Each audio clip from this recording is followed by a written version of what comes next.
Regardez ça. Nous sommes responsables de ce qui se passe à Gaza parce qu'on ferme notre bouche devant l'État d'Israël. Vous êtes le problème principal de ce qui se passe dans la région parce que vous êtes le pays colonisateur. Et on a maintenant une ambassadrice israélienne en Belgique qui tranquillement vient comparer le peuple palestinien, les civils palestiniens à Marc Dutroux, un criminel pédophile dans notre pays. Parmi ces 43 000 victimes, beaucoup d'enfants, beaucoup de mamans, beaucoup de familles, et qu'est-ce qu'on voit ? Impunité de l'État d'Israël. Zéro sanction contre l'État génocidaire. Ce peuple a le droit d'exister, a le droit à sa liberté. Ce peuple a le droit à son indépendance. Ce peuple a le droit à la dignité. Vous avez parlé d'une guerre atroce. Je rappelle, ce n'est pas une guerre, c'est un génocide, monsieur le ministre. C'est un génocide. Et ce n'est pas moi qui le dis ou le PTB.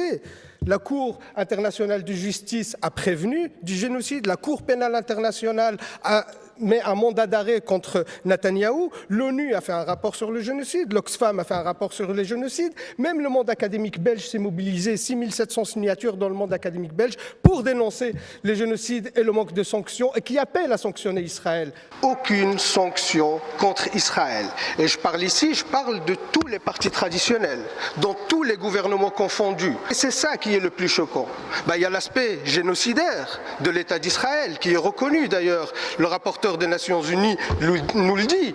Dans son rapport s'intitule « Anatomie d'un génocide ». On n'ose même pas condamner, on n'ose même pas en parler, on n'ose même pas en discuter. À chaque fois que tu ouvres la bouche, on vient, on te met un procès, on te condamne, et on mélange antisionisme avec antisémite et ainsi de suite. Netanyahou a commencé l'ultime phase du génocide à Gaza. Je le répète ici parce que manifestement à cette tribune, certains ont du mal à qualifier ce qui se passe à Gaza.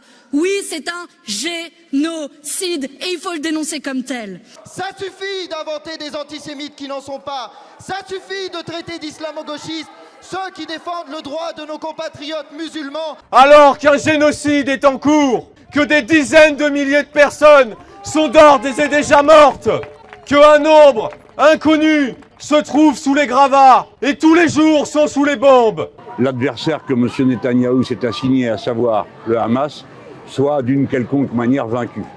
Réalise qu'il s'agit d'un massacre de masse, qu'il s'agit d'un génocide. On voit ce qui se passe en Palestine et à Gaza, et on voit que l'Union européenne soutient.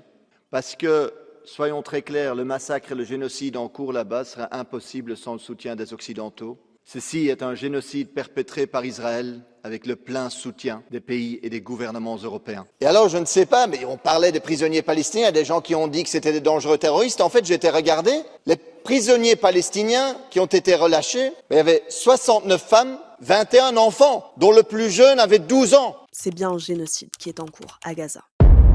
Pour plus d'infos, abonne-toi.